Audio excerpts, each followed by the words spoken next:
Անգամից վերացնելու ենք այդ անբարենպաստ փոփոխությունները,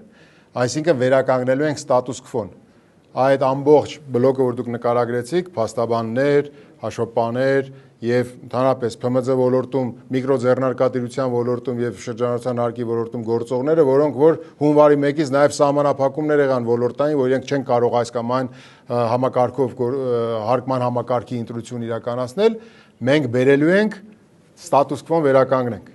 Դե կարևորը նա է, որ քանի որ ինքը չի եղել պատշաճ հիմնավոր, մենք վերականգնում ենք դա եւ դա լինում է մեր հենց ուղերձը, որ մենք սկսում ենք նոր հարկային քաղաքականություն եւ դադար ենք վերցնում, որպեսզի մենք դիզայնանենք մեր նոր հարկային քաղաքականությունը։ Ավելացված արժեքի հարկը փուլային վերացնում ենք, մեր գործընկերոջ տված հարցի պատասխանի շրջանակներում դրան անդրադարձա, շրջանառության հարկը անմիջապես ենք վերացնում, փոխարինելով այն վաճառքի հարկով։ Եվ ամբողջ հարկ վճարողները անուղղակի հարկերի մասով, բացի ակցիզային հարկից, վճարելու են միայն առևտրի հարկ բոլորը։ Մի պարագայում առևտրի հարկը կփոխարինի շահութահարկին նաև, իսկ մի պարագայում, օրինակ 115 միլիոնից բարձր, իրեն կմիանա նաև